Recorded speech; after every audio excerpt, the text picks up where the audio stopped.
Hi there, thank you for joining. It's Ray with Tarot Living, and we have a guest today, Chili Bird. She's going to apparently help do a book review today. So this is a review of a great new tarot book, and it's really just come out recently, so I wanted to do a review. It's the Holistic Tarot by Benebell Wen. It is a fantastic book. It's over 800 pages. So it has so many aspects of tarot in it. It's phenomenal. So I just wanted to do a review because once in a while you read a book and you think, wow, that's fantastic. And you want everyone to know about it. So this is definitely one that I would recommend. It is not a beginner book, but I think beginners can certainly read, some of the tarot meanings and or use the keywords and use some of her concepts and really take a look at what she talks about in terms of tarot analytics, which I'll go through in a minute, and just have a basic sense of tarot. And so I think a beginner certainly would get something out of it.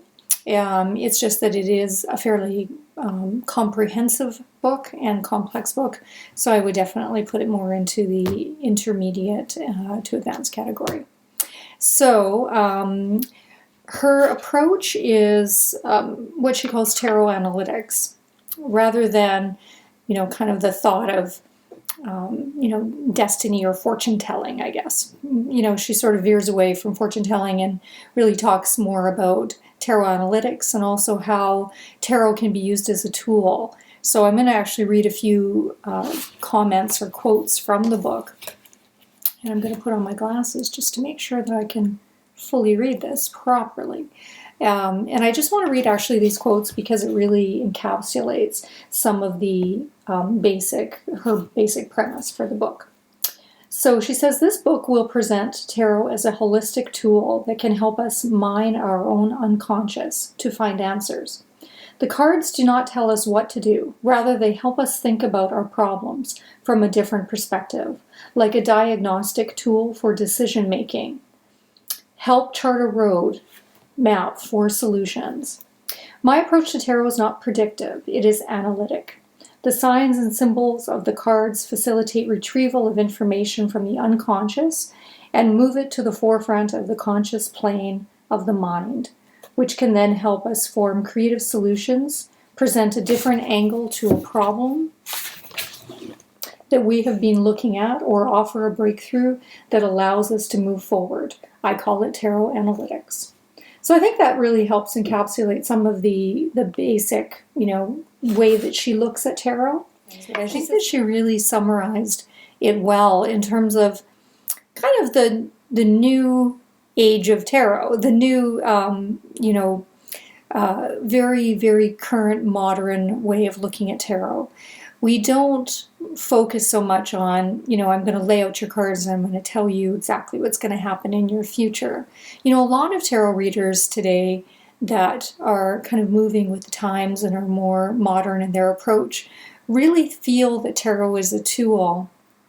And as we lay out the cards, we're able to bring things to light and bring patterns within the individual's behaviors maybe, or unconscious thoughts or driving motivators or motivating factors that may influence them, and so they can be more aware of it in order to direct perhaps their lives and to work with whatever's in front of them in a more effective way.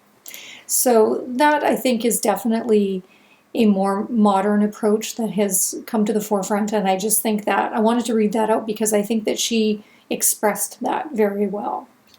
So that is the first thing I want to say about this book. The second thing is I just want to tell you some of the basic elements that are within the book.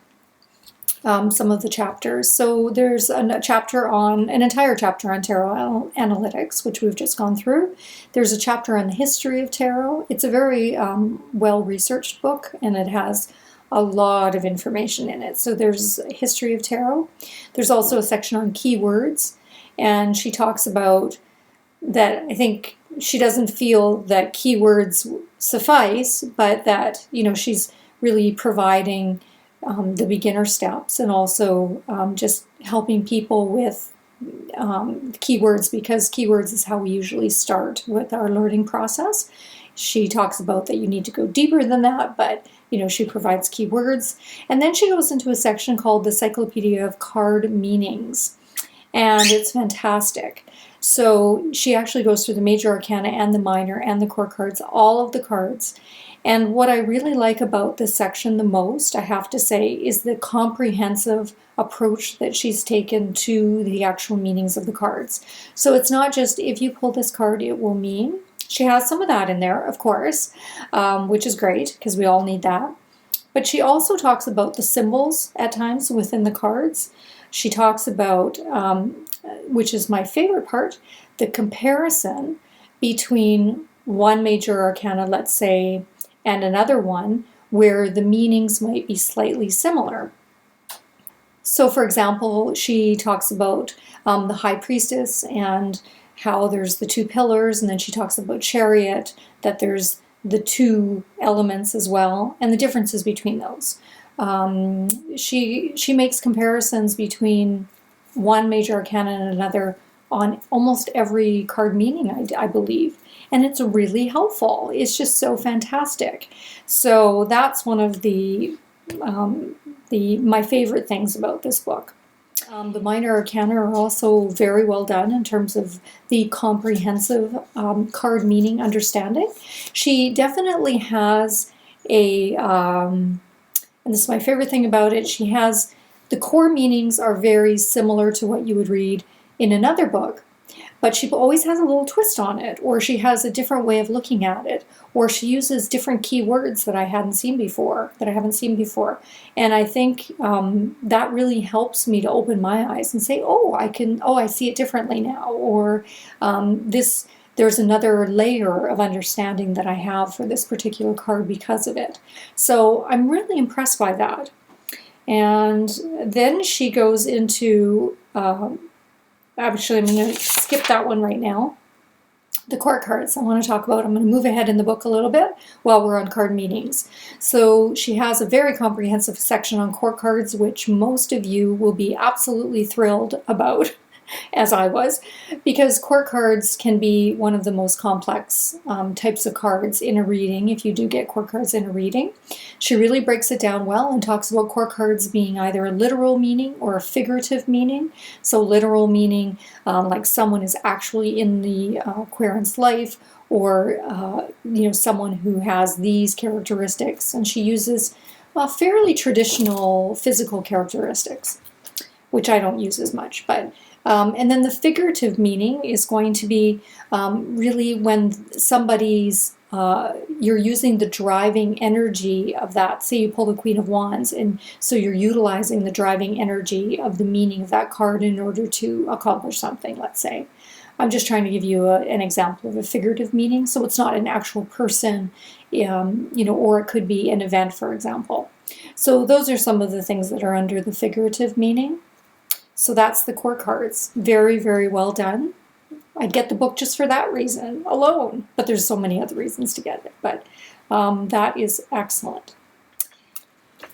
Okay, and another area that she talks about, and it's not something I'm familiar with that I've actually done, but it's this chapter on the first operation, and apparently this has been something that Paul Foster Case had created, and he kind of popularized it way back when, and it's based on his whole idea of the first operation was that you pick a signifier card for the individual, and then you actually put the cards into 4 piles, and wherever that signifier card lands is going to tell you about whether their question can be answered. And so he had a method where, depending on the question, if it landed in the correct pile, then you could proceed, and if it didn't, then you should, kind of abandon that reading and do it at another time or something like that. So she sort of modernized that, and which I think is really brilliant. And I think I would probably create something that's a little bit of a different twist on it, and it got me thinking. But this is what she does. She does create the 4 piles. I'm not going to go into the meaning of them because it's just a little bit too complex right now.